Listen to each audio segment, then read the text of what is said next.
ಯಜಮಾನ್ರೆ ನಮಸ್ತೆ. ನಮಸ್ತೆ ಸರ್. ನಾನು ನಮ್ಮ ಮನೆಯವರು ಪಾರ್ಟಿ ಆಫೀಸಿಂದ ಫೈಲ್ ತಂದಿಯಾ? ನಿಂಗೋಸ್ಕರನೇ ಕಾಯ್ತಾ ಇದ್ದೀನಿ. ತಂದೀನಿ ಸರ್. ಎಲ್ಲ ಪಾಯಿಂಟ್ಸ್ ನೋಟ್ ಮಾಡಿದ್ದೀನಿ. ಯಜಮಾನ್ರೆ ಸೈನ್ ಮಾಡಿದ್ರೆ ಸಾಕು, ನಾನು ಚೀಫ್ ಸೆಕ್ರೆಟರಿ ಕೊಟ್ಬಿಡ್ತೀನಿ. ಸುಬ್ಬು, ಅಮ್ಮ ಎಷ್ಟೊತ್ತಾಯ್ತು ಬಂದು?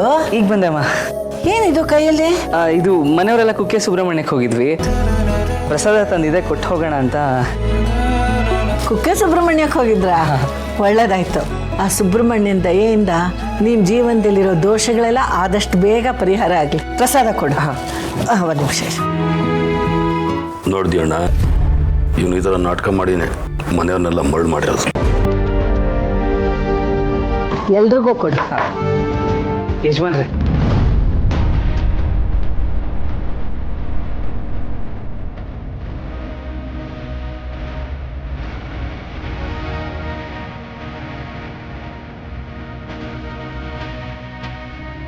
ಆ ಡೀಟೇಲ್ಸ್ ಕಳಿಸಿ, ನಾನು ಚೆಕ್ ಮಾಡಿಬಿಟ್ಟು ಐಲ್ ಗೆಟ್ ಬ್ಯಾಕ್.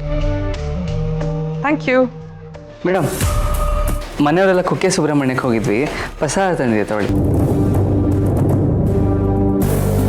ಕೊಡಬೇಡ.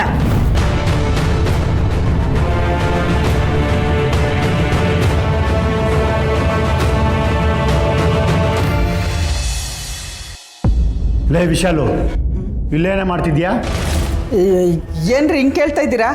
ನೀರು ಕುಡಿಬೇಕು ಅನ್ನಿಸ್ತು ಬಂದೆ. ಆಹಾ, ಪಾಪ ಶ್ರಾವಣಿಯಮ್ಮರು ಕಷ್ಟಪಟ್ಟು ಅಡುಗೆ ಮಾಡಿದ್ದಾರೆ, ಅದನ್ನ ಕೆಡ್ಸೋಕೆ ಬಂದಿದ್ಯಾ? ಯಾಕೆ ಇಂಥ ಕೆಟ್ಟ ಬುದ್ಧಿ ನಿಂಗೆ? ಅಯ್ಯೋ ದೇವ್ರೆ, ಇವ್ರು ನನ್ನ ತಪ್ಪು ತಿಳ್ಕೊಂಡಿದಾರಲ್ಲ, ನನಗೇನು ಮಾಡಲಿ? ನಾನು ಬಂದಿದ್ದು ಯಾಕೆ ಅಂತ ಹೇಳ್ಬಿಡ್ಲಾ? ನಿನಗೆ ಎಷ್ಟು ಹೇಳಿದ್ರು ಅಷ್ಟೇ ಕಣೆ. ಶ್ರಾವಣಿಯಮ್ಮವರು ಈ ಮನೆಗೆ ದೇವತೆ ಇದ್ದ ಹಾಗೆ, ಅವ್ರು ಈ ಮನೆಗೆ ಸೊಸೆಯಾಗಿ ಬಂದಿರೋದಕ್ಕೆ ನಾವು ಪುಣ್ಯ ಮಾಡಿರಬೇಕು. ಇದೆಲ್ಲ ಯಾಕೆ ನಿಂಗೆ ಅರ್ಥ ಆಗ್ತಿಲ್ಲ? ಅಯ್ಯೋ, ನನಗೆಲ್ಲ ಅರ್ಥ ಆಗ್ತಿದೆ, ಆದರೆ ಯಾವ ಮುಖ ಇಟ್ಕೊಂಡು ನಾನು ಹೇಳ್ಕೊಳ್ಳಿ? ಹೇಳೆ, ಏನೇ ಮಾಡಿದೆ ಅಡುಗೆಗೆ? ನಾನೇನು ಮಾಡಿಲ್ಲ, ಬೇಕಂದ್ರೆ ಹೋಗಿ ನೋಡ್ಕೊಳ್ಳಿ, ರುಚಿ ಎಲ್ಲ ಸರಿಯಾಗಿರುತ್ತೆ. ವಿಶಾಲ್,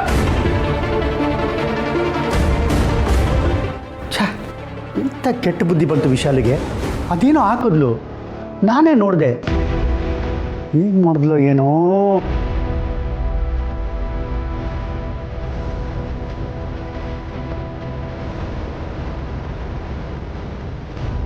ಅದೇ ಆಲೂಗಡ್ಡೆ, ಇದನ್ನ ಇವಳು ಹಾಕಿದ್ದು. ಬೆಂದೇ ಇಲ್ವಲ್ಲ? ಬೇಕು ಅಂತಾನೆ ಮಾಡಿದಾಳು ಇವಳು.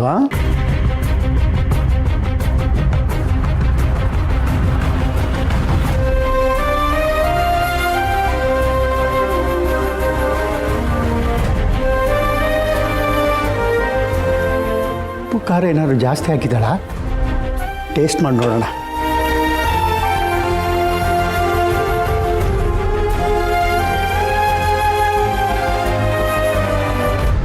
ಆಹಾ, ಅಮೃತ ಅಮೃತ ಇದ್ದಾಗಿದೆ. ಮತ್ತೆ ಯಾಕೆ ಇವಳು ಬಂದಿದ್ಲು? ಏನು ಹಾಕಿದ್ಲು? ಏನು ಮಾಡಕ್ಕೆ ಬಂದಿದ್ಲು ಇವಳು ಇಲ್ಲಿ? ಉಪ್ಪು ಜಾಸ್ತಿ ಆದರೆ ಆಲೂಗಡ್ಡೆ ಹಾಕಬೇಕು, ಖಾರ ಜಾಸ್ತಿ ಆದರೆ ಹುಳಿ ಹಾಕಬೇಕು. ಮಾವ ದೊಡ್ಡ ಅನಾಹುತ ಆಗೋಯ್ತು. ಅನಾಹುತ? ಏನಾಯ್ತು ಶ್ರಾವಣಿ ಮೊರೆ? ಮೊದಲನೇ ಸಲ ಅಂತ ಮನೆಯವ್ರಿಗೆಲ್ಲ ಅಡುಗೆ ಮಾಡಿದ್ದೆ, ಉಪ್ಪು ಖಾರ ಎಲ್ಲ ಜಾಸ್ತಿ ಆಗ್ಬಿಟ್ಟಿದೆ. ಉಪ್ಪು ಖಾರ ಜಾಸ್ತಿ ಆಯ್ತಾ? ಹಾಗೇನಿಲ್ಲ ಶ್ರಾವಣಿ ಮೊರೆ, ಸಾರು ರುಚಿಯಾಗಿದೆ, ಬನ್ನಿ ಊಟ ಬಡಿಸೋಣ. ಇಲ್ಲ ಮಾವ, ನಿಜವಾಗ್ಲೂ ಉಪ್ಪು ಖಾರ ಎಲ್ಲ ಜಾಸ್ತಿ ಆಗೋಗಿದೆ. ಉಪ್ಪು ಖಾರ ಜಾಸ್ತಿ ಆಯ್ತಾ? ಇಲ್ಲ ಶ್ರಾವಣಿ ಅಮ್ಮ, ಈಗ ತಾನೇ ಟೇಸ್ಟ್ ಮಾಡಿ ನೋಡಿದೆ, ನೀವು ಒಂದ್ಸರಿ ಟೇಸ್ಟ್ ಮಾಡಿ.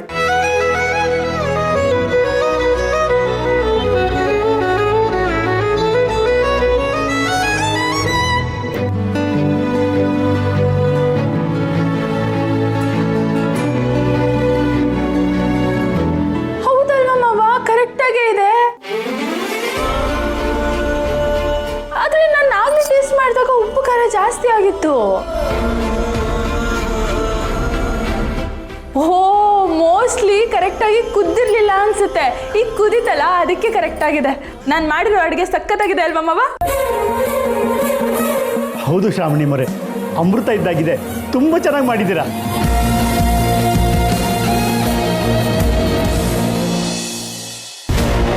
ತಿನ್ನೋ ಅನ್ನನ ಕೂಡ ಚಪ್ಪಲಿ ಹಾಕೊಂಡು ತಿನ್ನೋದಿಲ್ಲ ನಾವು. ಅಂಥದ್ರಲ್ಲಿ ದೇವರ ಪ್ರಸಾದನ ಚಪ್ಪಲಿ ಹಾಕೊಂಡು ತಗೋತಾರ? ಅಷ್ಟು ಗೊತ್ತಾಗೋದಿಲ್ವಾ ವಿಜಯ ನಿನಗೆ? ಸಾರಿ ಅಮ್ಮ, ನಾನು ಕಾಲಲ್ಲಿದ್ನಲ್ಲ, ಅದಕ್ಕೆ ಗಮನಿಸಲಿಲ್ಲ.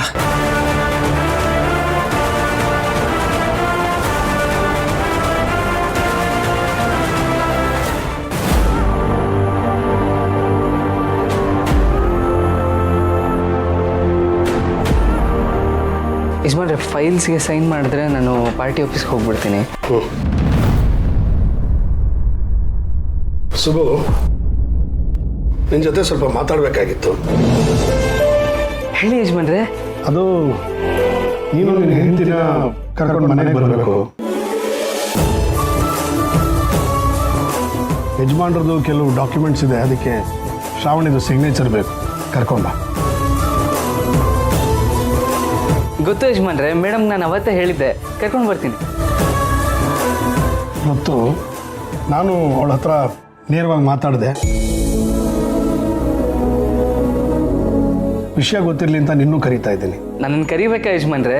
ನಾನು ಈ ಮನೆ ಒಳಗಡೆ ಕಾಲಿಡಕ್ಕೆ ಕಾಯ್ತಾ ಇರ್ತೀನಿ. ಈ ಮನೆ ನನಗೆ ದೇವಸ್ಥಾನ ಇದ್ದಂಗೆ ಯಜಮಾನ್ರೆ. ಅದೆಲ್ಲ ಸರಿ ಸುಬ್ಬು, ಆದರೆ ಈಗ ನಿನ್ನ ಈ ಮನೆ ಕರಿತಿರೋದು ನೀನು ಈ ಮನೆ ಅಳಿಯ ಅಂತ. ಮನೆ ಮಗಳನ್ನ ತವ್ರಿಗೆ ಕರ್ಕೊಂಡು ಬಾ ಅಂತ ಕರಿತಾ ಇದ್ದೀವಿ. ಖಂಡಿತ ಕರ್ಕೊಂಬರ್ತೀನಮ್ಮ, ನಾಳೆನೇ ಕರ್ಕೊಂಡು ಬರ್ತೀನಿ. ಒಳ್ಳೇದಪ್ಪ, ನೀವು ಬರೋದನ್ನೇ ನಾವು ಕಾಯ್ತಾ ಇರ್ತೀವಿ. ಹಾಂ.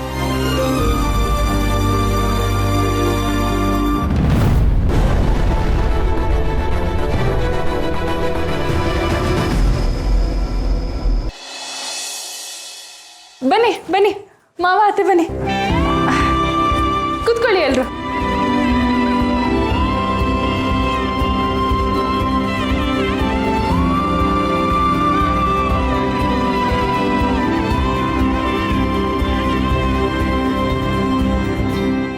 ಪಾಪ ಶ್ರಾವಣಿ ಅಮ್ಮ ಒಬ್ಬರೇ ಎಲ್ಲನೂ ತಂದಿಡ್ತಿದಾರಲ್ಲ.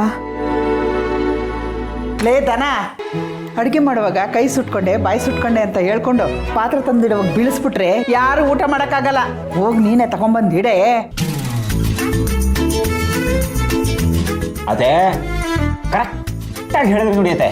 ಬೇಕು ಬೇಕು ಅಂತ ನಾವು ಹಸ್ಕೊಂಡಿರ್ಲಿ ಅಂತ ಏನಾರ ಬೀಳಿಸ್ಬಿಟ್ರು ನಾಟಕ ಆಡಿದ್ರು ಆಡ್ಬೋದು. ಏ ದನ ಬಾರೆ, ಯಾವುದಕ್ಕೂ ನಾವೇ ಹೋಗಿ ತಗೊಂಬಂದ್ಬಿಡೋಣ ಬಾ. ಲೇ ವಿಶಾಲು, ಇಲ್ಲೂ ನೀನು ಕೊಂಕು ಮಾತಾಡೋದನ್ನ ಬಿಡಲ್ವಾ? ನಾನು ಏನೇ ಮಾಡಿದ್ರು ನಿಮಗೆ ಕೊಂಕೆ ಅನ್ಸೋದು. ಹೌದು, ನಾನು ಕೊಂಕೆ ಮಾಡ್ತೀನಿ.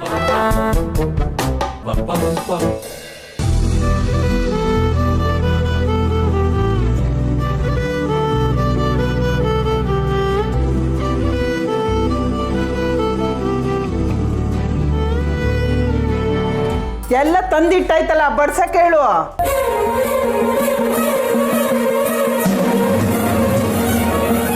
ಅತ್ತೆ, ನಾನು ಬಡಿಸ್ಬೇಕಾ?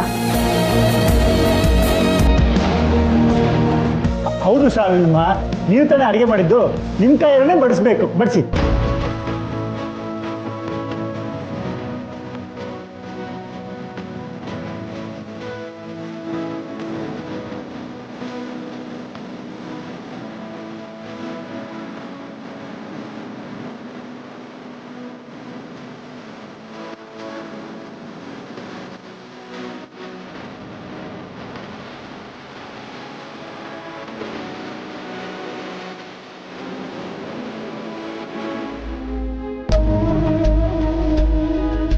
ಅಮ್ಮ, ಈಗ ನೋಡು, ಅಡುಗೆಲಿ ಉಪ್ಪು ಇಲ್ಲ ಖಾರನೋ ಏನಾದರೂ ಜಾಸ್ತಿ ಆಗಿರುತ್ತೆ.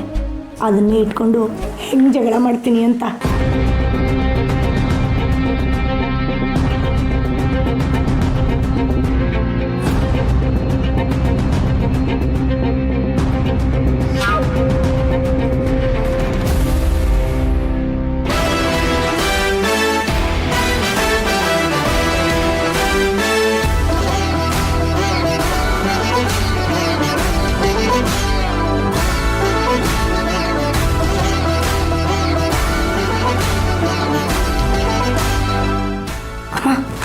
ಇದೇನಮ್ಮ ಸಾರು ಎಷ್ಟೊಂದು ರುಚಿಯಾಗಿದೆ.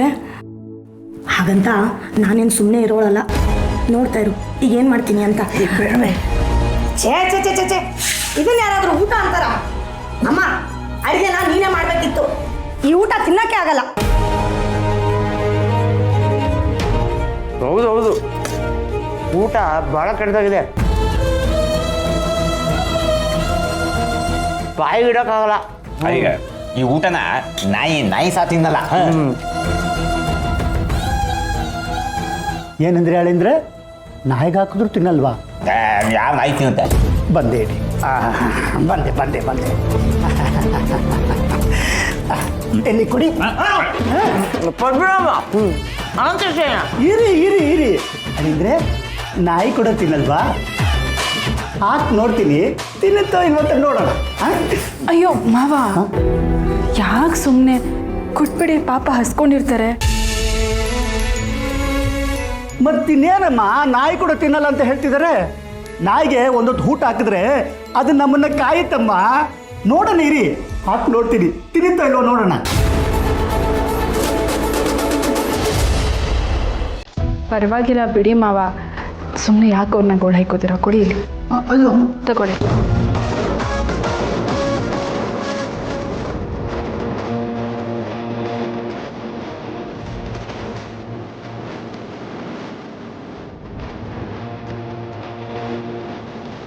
ಏನ್ ಧನು, ನಿನ್ನ ತಟ್ಟೆನು ನಾಯಿಗೆ ಹಾಕದ?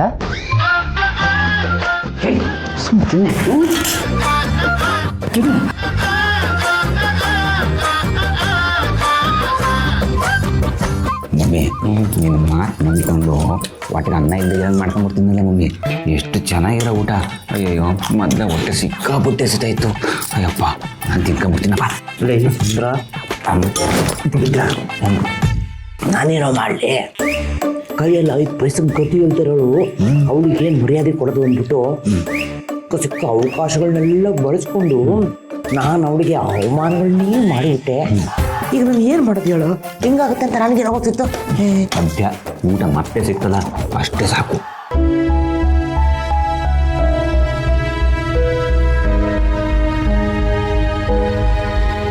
ಅಲ್ಲ, ತಿನ್ನ ಅನ್ನಕ್ಕೆ ಅವಮಾನ ಮಾಡಬಾರ್ದು ಅಂತ ತಿಂತಾ ಇದ್ದೀನಿ.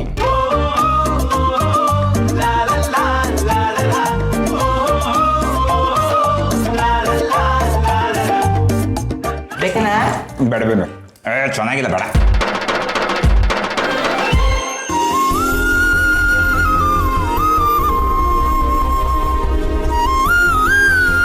ಅಬ್ಬಾ, ಈ ಅಡುಗೆ ಚೆನ್ನಾಗಿದೆ ಅಂತ ಆಯಿತು. ಸ್ವಲ್ಪ ಟ್ರೈನಿಂಗ್ ಕೊಟ್ರು ಈ ಮನೆನ ಶ್ರಾವಣಿ ಅಮ್ಮ ಅರಮನೆ ಮಾಡಿಬಿಡ್ತಾರೆ.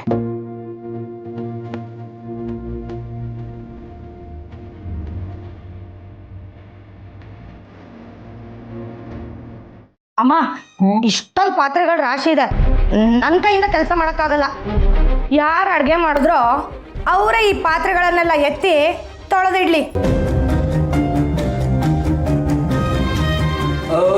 ಹೌದೌದು, ನಮ್ಮ ಕಡೆ ಯಾರು ಬಡಿಸ್ತಾರೋ, ಯಾರು ಅಡುಗೆ ಮಾಡ್ತಾರೋ ಅವರೇ ಕಣ ತೊಳೆಯೋದು. ಎಗಳ ಮೇಲೆ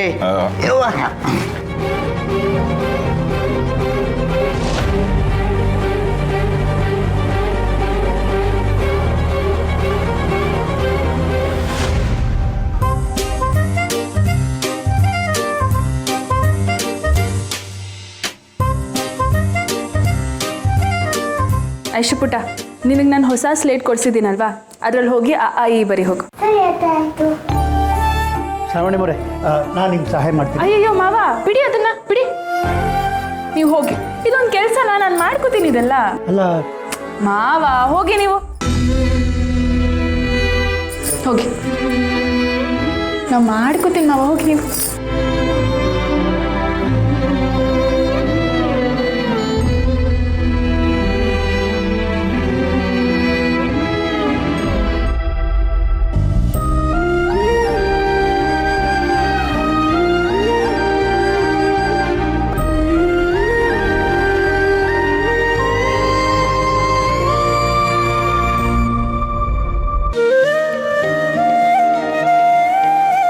ಶ್ರಾವಣಿಮ್ಮ, ಈ ಕೆಲಸ ಎಲ್ಲ ನೀವು ಮಾಡಬೇಡಿ, ತಟ್ಟೆ ನಾನು ತೊಳ್ಕೊಡ್ತೀನಿ, ಕೊಡಿ. ಅಯ್ಯೋ ಮಾವ, ನಿಮಗೆ ನಾನು 100 ಸಲ ಹೇಳಿದ್ದೀನಿ, ಇದು ನನ್ನ ಮನೆ ಕೆಲಸಗಳು ಮಾಡೋದ್ರಲ್ಲಿ ಯಾವ ತಪ್ಪು ಇಲ್ಲ ಅಂತ. ಈ ಮನೆ ನನ್ನ ಜವಾಬ್ದಾರಿ. ಈ ಮನೇಲಿ ನೀನು ಅದು ಮಾಡಬೇಡ ಇದು ಮಾಡಬೇಡ ಅಂತ ನೀವು ನನಗೆ ಹೇಳಬಾರ್ದು.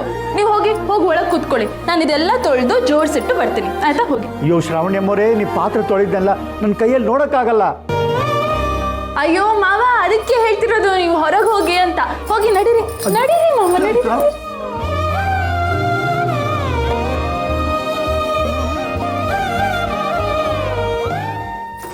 ಅಯ್ಯೋ, ಹೀಗೆ ಪಾತ್ರೆ ತೊಳೆದ್ರೆ ಸೀರೆ ಎಲ್ಲ ಒದ್ದೆ ಆಗ್ಬಿಡುತ್ತಲ್ಲ, ಏನು ಮಾಡಲಿ? ಪಾಪ ಶ್ರಾವಣಿ ಅಮ್ಮ, ಅವ್ರ ಮನೇಲಿ ಒಂದು ಕಡ್ಡಿನ ಇಲ್ಲಿಂದ ಆ ಕಡೆ ಇಡೋದಕ್ಕೂ ಕೆಲಸದವ್ರು ಇರ್ತಿದ್ರು. ಇವ್ರು ಅಲ್ಲಿಂದ ಇಲ್ಲಿಗೆ ಬಂದು ಎಷ್ಟು ಕಷ್ಟಪಡ್ತಿದ್ದಾರೆ. ಅಯ್ಯೋ ದೇವ್ರೆ, ಈ ಕಷ್ಟನ ಹೆಂಗಾದ್ರೂ ದೂರ ಮಾಡಪ್ಪ ಅವ್ರಿಗೆ. ಹೌದಲ್ವಾ, ಅವತ್ತು ಮಾವನ ಹತ್ರ ಏಪ್ರಿಲ್ ತರಿಸಿದ್ದೆ, ಅದನ್ನ ಹಾಕೋತೀನಿ, ಅವಾಗ ಸೀರೆ ಎಲ್ಲ ಒದ್ದೆ ಆಗಲ್ಲ.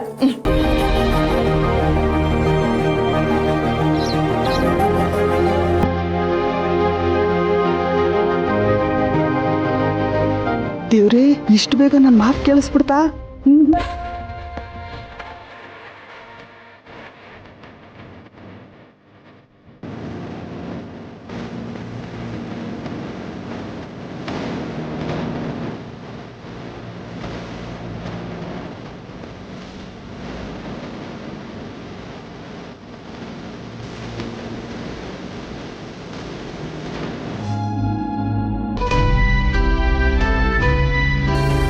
ಏಪ್ರಿಲ್ ಸಿಗ್ತಿಲ್ವಲ್ಲ, ಎಲ್ಲಿ ಹೋಯ್ತು? ಇಲ್ಲೇ ಇಟ್ಟಿದ್ದೆ. ಪಾತ್ರೆ ತೊಳಿಬೇಕು, ಹಾಗೆ ತೊಳೆದ್ರೆ ಸೀರೆ ಎಲ್ಲ ಒದ್ದೆ ಆಗ್ಬಿಡುತ್ತೆ. ಇಷ್ಟೊಂದು ಪಾತ್ರೆ ಬೇರೆ ಇದೆ, ತೊಳೆಯೋಷ್ಟೆಲ್ಲ ಸಂಜೆ ಆಗ್ಬಿಡುತ್ತೆ. ಏನು ಮಾಡಲಿ ಈಗ ನಾನು? ಅಮ್ಮ, ನೀನು ಯಾಕಮ್ಮ ಪಾತ್ರೆ ತೊಳಿತಿದ್ಯಾ? ಅಯ್ಯೋ ಹೌದಲ್ವಾ, ಕರ್ಮ, ಅಭ್ಯಾಸ ಬಲ, ಸ್ವಲ್ಪ ತೊಳೆದ್ಬಿಟ್ಟೆ. ಹೌದಲ್ವಾ, ಅವಳಿಗೆ ತೊಳೆ ಕೇಳಿದೆ ನೀನು. ಬಿಡು, ಒಂದು 4-5 ಪಾತ್ರೆ ಆದರೂ ಅವಳು ತೊಳಿಲಿ. ಆ 3 ಪಾತ್ರೆನಾದ್ರೂ ಯಾಕೆ ಬಿಡ್ತೀಯಮ್ಮ? ಅದನ್ನು ನೀನೇ ತೊಳೆದ್ಬಿಡು. ಕೆಲಸ ಕೊಟ್ಟು ಅವಳು ಕೊಬ್ಬು ಕರ್ಗ್ಸೋಣ ಅಂದರೆ ಎಲ್ಲ ಕೆಲಸ ನೀನೇ ಮಾಡಿದ್ಯಾ. ಅಯ್ಯೋ, ಅದೇನು ಮಂಕೌದಿತ್ತೋ ಏನೋ, ತೊಳೆದ್ಬಿಟ್ಟೆ ಕಣೆ. ನಡಿ ನಡಿ, ಅವಳೇ ತೊಳಿಲಿ. ನಡಿ ನೋಡಿಮ್ಮ.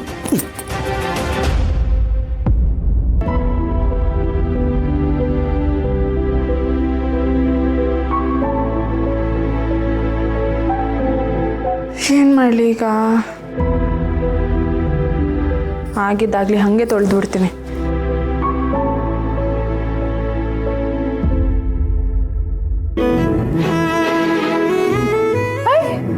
ಯಾರು ಇಷ್ಟು ಬೇಗ ಪಾತ್ರೆ ಎಲ್ಲ ತೊಳೆದಿಟ್ಬಿಟ್ಟಿದ್ದಾರೆ?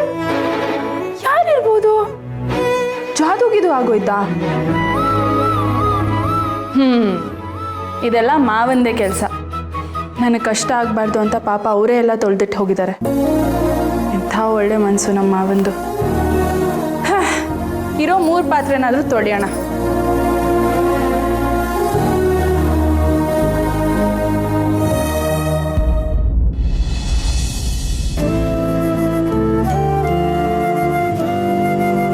ಇನ್ನು ಎಷ್ಟು ದಿನ ಅಂತ ಹೀಗೆ ಸಂಸಾಡ್ತಿರ್ಲಿ? ಶ್ರಾವಣಿ ಅಮ್ಮನ ಹತ್ರ ಹೋಗಿ ಹೇಳ್ಬಿಡ್ಲಾ? ನನ್ನ ಮನಸ್ಸಂತೂ ಸಂಪೂರ್ಣವಾಗಿ ಅವ್ರನ್ನ ಒಪ್ಕೊಂಡಿದೆ. ಬಾಯಿಂದ ಹೇಳೋದೊಂದು ಬಾಕಿ. ಅಯ್ಯೋ, ಯಾವಾಗ ಅವ್ರು ನನ್ನ ಸೊಸೆ ಅಂತ ಹೇಳಿ ಹಪ್ಪಿ ಮುದ್ದಾಡ್ತೀನೋ. ಪಾಪ, ಅವರಂತೂ ಬಾಯಿ ತುಂಬ ನಮ್ಮನ್ನು ಅತ್ತೆ ಮಾವ ಅಂತಾರೆ. ದೊಡ್ಡ ಮನೆ ಕುಡಿ ಅವ್ರ ಬಾಯಿಯಿಂದ ಅತ್ತೆ ಅಂತ ಕರ್ಸ್ಕೊಳ್ಳೋಕ್ಕೆ ಎಷ್ಟು ಪುಣ್ಯ ಮಾಡಿರಬೇಕು. ಆದರೆ ಯಾವ ಮುಖ ಇಟ್ಕೊಂಡು ಅವ್ರ ಮುಂದೆ ಹೋಗಲಿ? ಎಷ್ಟೇ ಆದರೂ ಶ್ರಾವಣಿ ಅಮ್ಮ ನನ್ನ ಸೊಸೆ. ಅವ್ರ ಹತ್ರ ನಾನೇ ಸೋತೋದ್ರೆ ತಪ್ಪೇನು? ಇವತ್ತೇನಾರಾಗಲಿ ಅವ್ರ ಹತ್ರ ಹೋಗಿ ಮಾತಾಡ್ಬಿಡ್ತೀನಿ. ಅಮ್ಮ, ಏನೇ ಇತ್ತೀಚೆಗೆ ನೀನು ತುಂಬ ಬದಲಾಗಿದೆಯಾ. ಆ ಶ್ರಾವಣಿ ಕಡೆನೇ ವಾಲ್ತಿದೀಯಾ. ಏನೇ ಹೇಳ್ತಿದ್ಯಾ ನೀನು? ಹಾಗಂತ ನಾನು ಹೇಳ್ತಿರೋದಲ್ಲಮ್ಮ, ನನ್ನ ಗಂಡ ಹೇಳಿದ್ದು.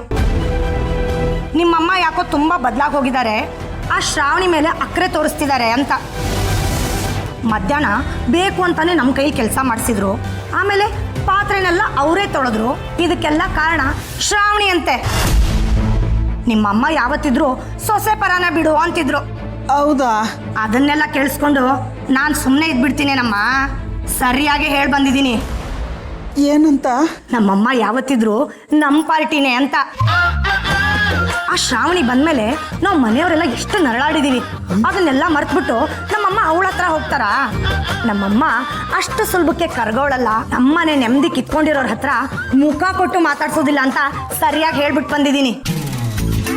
ಏನೋ ಮಾಡಿರೋ ಅಡುಗೆನ ಬೀಳಿಸ್ಬಾರ್ದು ಅಂತ ಪಾತ್ರೆನ ನಮ್ಮ ಕೈಲಿ ತರಕ್ಕೆ ಹೇಳಿದೆ. ನಾವೆಲ್ಲ ಹಸ್ಕೊಂಡಿರ್ಬಾರ್ದು ಅಂತ ನೀನು ಆ ಥರ ಹೇಳಿದ್ರೆ ನನ್ನ ಗಂಡ ನಿನ್ನನ್ನೇ ತಪ್ಪು ತಿಳ್ಕೊಂಡ್ಬಿಡೋದೇನಮ್ಮ. ನೋಡಮ್ಮ, ಪ್ರತಿದಿನ ಪಾತ್ರೆ ತೊಳೆಯೋ ಹಾಗೆ ಏನೋ ಮರ್ತು ಇವತ್ತು ಪಾತ್ರೆ ತೊಳೆದಿದ್ಯಾ. ಅಷ್ಟಕ್ಕೆ ನೀನು ಶ್ರಾವಣಿನ ಒಪ್ಕೊಂಡ ಹಾಗಾಗತ್ತಾ? ಯಾರೇನೇ ಅನ್ಲಿ ನೀನು ಮಾತ್ರ ತಲೆ ಕೆಡಿಸ್ಕೋಬೇಡಮ್ಮ. ಯಾವುದೇ ಕಾರಣಕ್ಕೂ ನಾವು ಮಾತ್ರ ಶ್ರಾವಣಿ ಹತ್ರ ಮಾತಾಡ್ಕೂಡ್ದು ಅಲ್ವೇನಮ್ಮ? ಹ್ಞೂ, ಹೌದೌದು, ಮಾತಾಡ್ಸ್ಕೂಡ್ದು. ಅಯ್ಯೋ ದೇವ್ರೆ, ಇದೆಂಥ ಪರೀಕ್ಷೆನಪ್ಪ. ಬಲ್ಗಾಲಿಟ್ಟು ಮನೆಗೆ ಬಂದಿರೋ ಸೊಸೆ, ಮನಸ್ಸಿಗೆ ಇಷ್ಟ ಆಗಿರೋ ಸೊಸೆ, ಆದರೂ ಅಂಥ ಸೊಸೆ ಜೊತೆ ಮಾತಾಡೋಕ್ಕಾಗ್ದಿರೋ ಅತ್ತೆ. ಅಯ್ಯೋ, ಇದೆಲ್ಲ ಯಾವಾಗ ಸರಿ ಆಗುತ್ತೋ ಏನೋ.